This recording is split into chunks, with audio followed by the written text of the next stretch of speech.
I'm here with Robert Hoehn, Deputy Grand Marshal of the West Orange St. Patrick's Day Parade, and it gives me great honor to meet you here. And Robert, just to give a little bit background of yourself, where you grew up, and what it was like to participate in the parades over the years. Okay, I was born in West Orange on Kingsley Street.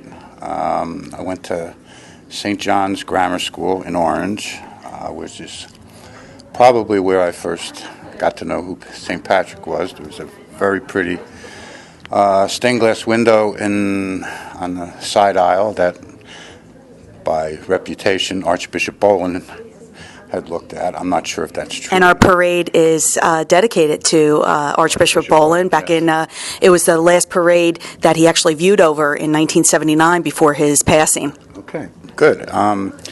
And St. John's was kind of a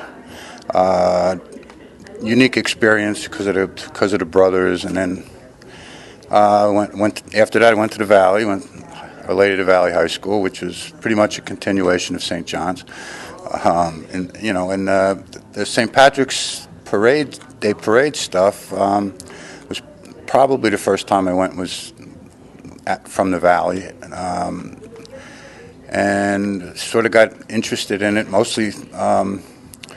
mostly after my kids were around, and we went down every year. Outside of Fesses. We always stood outside of Fesses. And it was great. I mean, I got a little tied up with it later in business, but always been a great experience for you. Yes, it's been a very, very positive thing. My kids love it, and now my grandkids love it too, so it's a very, very good thing for me. That's wonderful. So while you had been selected as Deputy Grand Marshal, you started tracing your roots back in Ireland. Tell us a little bit about that and some interesting facts about how far your family actually does go back. Okay, well, it's a little strange for me because many, if not most, of the Irish people in West Orange community came over around 1848 after the famine and everything like that.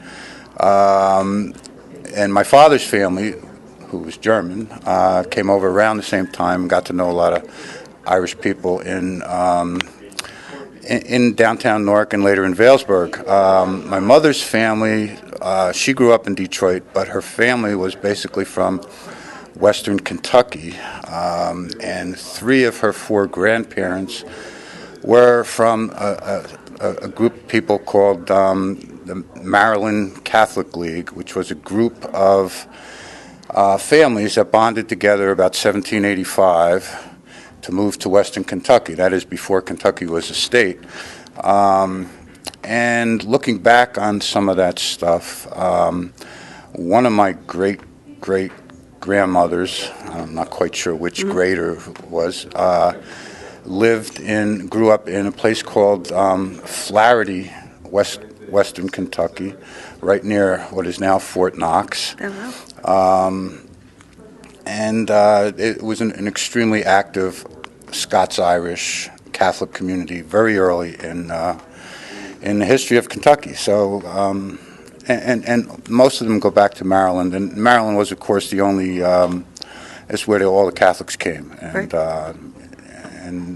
There were Irish and Scots and English Catholics, but they came to Maryland and then went to Western Kentucky. Yeah. So it's wonderful. You have such a rich history and something that you'll be able to tell your grandchildren. Yeah, it's a little vague in places because it's old. But my mother still still felt Irish,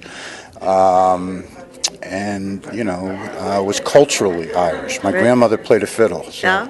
And that's something that's kind of inherited in you. Yeah, it's sort of like with the with the cultural in Western Kentucky. My grandmother actually went to a girls' high school, which was started out of a log cabin parish church that was built in 1823, which is so. I mean, she wasn't in 1823, but it was a long way back. So there is a very old tradition there. Very good. So very interesting. So now bring us back up from Western Kentucky, back up into New Jersey and into Orange. And why don't you tell us a little bit about your connection with Dylan's famous pub, their famous corned beef sandwich, but that relationship that you had growing up and with our past Grand Marshal Greg Dillon, who recently passed, Right. but I know a true friend of yours. Yeah, Gregory and I were, best friends from a long time, and he was. You really had to know him. He was most loyal person in the world. Was tremendously loyal to all his friends. He could live a little hard at times, but. Everybody knew him as Pickles as well. Pickle, yeah, Pick Football Dylan is what they called him at the tavern. He was a fan of the New York Giants, not the football Giants, the baseball Giants, and Boston Celtics and University of Notre Dame. So I got along well with him, except for the Celtics and the Giants part. But we had a lot of good times. He's the one who really.